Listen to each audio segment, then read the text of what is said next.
Okay, perfect. Okay. Great to meet all of you. A little bit of context. I run a boutique agency that works primarily with in the US. I'm based in Miami. All of my clients are in the US and Canada. And they are all primarily B2B startups and scale ups. So mostly companies that are like 1 to 20 million in revenue. And through my work with a lot of them, we found that outbound is getting harder and harder, as I'm sure many people in this audience know, is particularly when you're trying to break into enterprise accounts. And so for most of them, we have recommended that they implement an account-based marketing strategy as a more precise and surgical way of breaking into the enterprise. And then furthermore, I think also this audience can relate to the fact that sales, I think in large part in B2B comes down to trust and timing. And so trust we build through, brand building and marketing, customer reviews, case studies. Like there's a lot of things that go into building trust, but timing is a little bit harder to get right.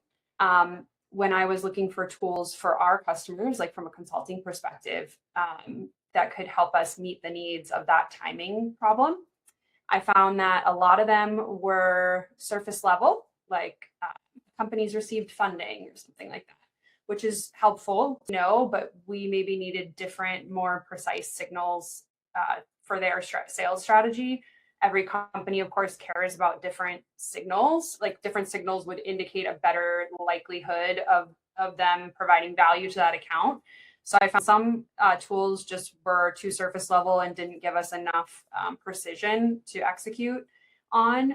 And many were out of the price point that many startups and scale ups could afford. Like a lot of the large enterprise solutions were, $50,000 to $100,000 a year. So we sought out to build something that was turnkey, startup friendly pricing, and could really add value for companies that are committed to account-based marketing as a strategy, and then just needing that extra signal layer to improve their effectiveness. So we built this originally just for one customer, and then it went so well that we've now turned it into a product that we sell publicly. So if anyone wants to learn more afterward, you can reach out to me. So that's the premise. Let me show you how it works and the connectivity with HubSpot. So with the connectivity with HubSpot is that every single account that is marked target account true. So I'm guessing most of you guys know that's like the account-based marketing property in HubSpot. Anything that's marked target account equals true automatically syncs with our portal. And this is where we control the configuration settings, if you will. So we tell the system about the customer, like what it is that they sell, who do they sell to, who are their competitors, all that good stuff. And we also tell the system which signals they care about, because again, every company is going to care about different signals. So for this particular one that I'm showing you, like they care about distress signals. So their product helps companies like large enterprises that are going to do a layoff. So they want to know about when layoffs happen or when leading indicators that layoffs may be coming happen. And so we've configured the system to say, okay, they care about these particular signals. And then we can also give those signals a priority level.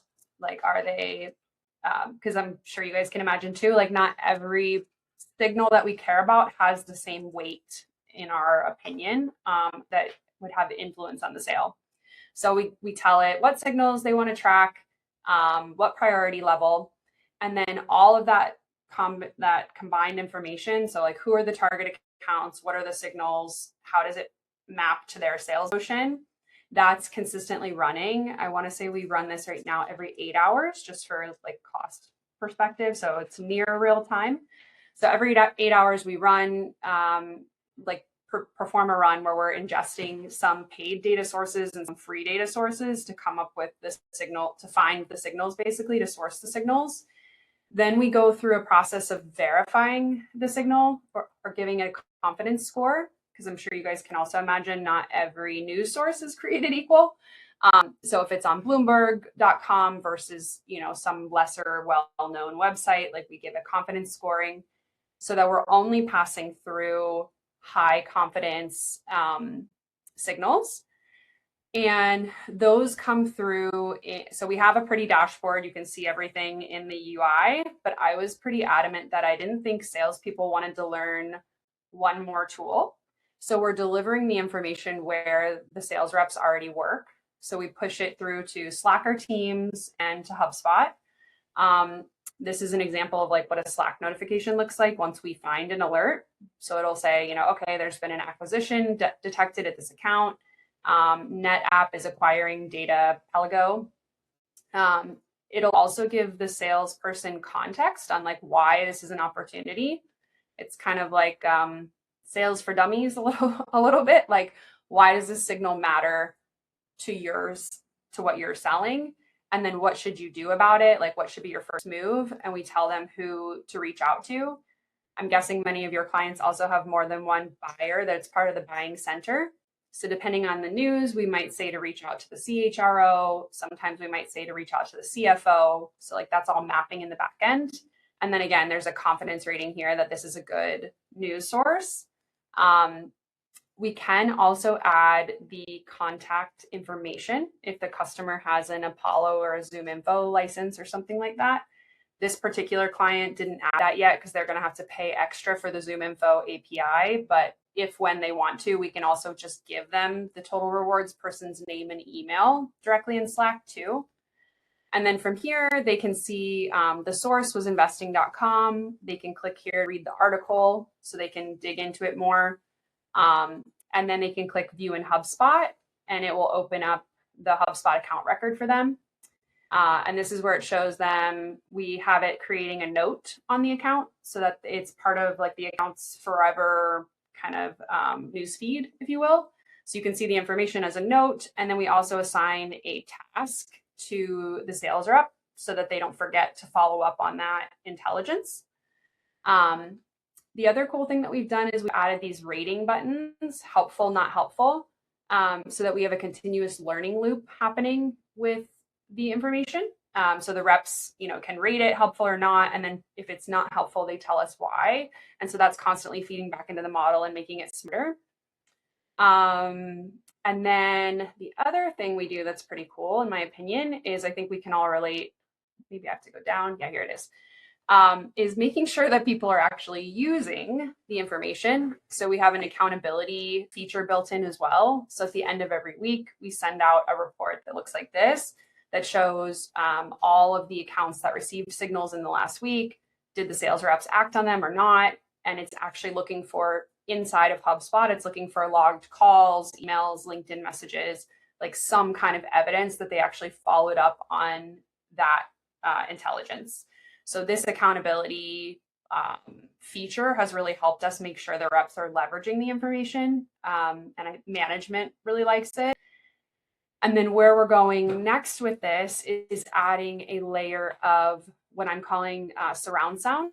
So the ability for the marketing team to take the same signal intelligence and use that to run paid ads. We envision that's mostly going to be on LinkedIn. Because we know we can say like, okay, here's a list of, 50 companies that have had layoffs in the last 2 weeks. Let's target them with a very specific advertisement at the same time that they're getting this outreach from the sales team. So there's that's the surround sound effect of like the sales and marketing team working in unison to attack the same list of accounts based on, again, high intent signals. And I'm really big on these being signals that are happening inside the company's business versus just what's happening on our website.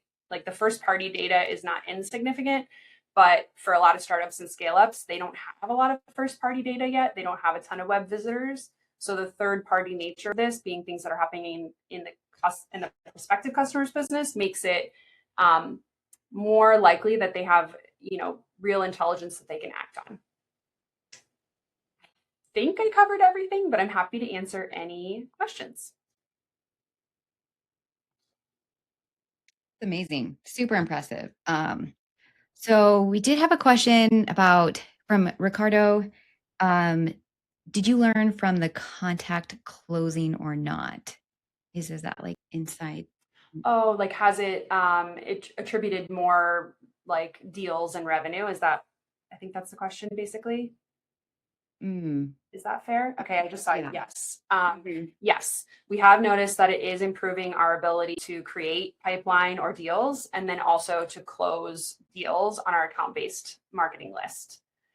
I think what really makes this work is that it's, again, the account-based marketing coupled with the signals.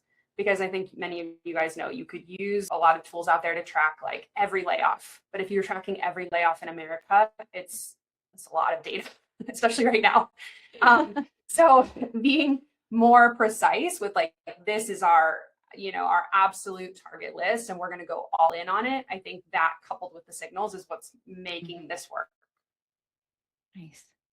Is your data coming from a AI model or somewhere else? Something else? We use Claude to ingest Yeah. and like make Clean. sense of Mm-hmm. all of the data and do that confidence scoring and everything. Yeah. So yeah, that's all like Claude coded.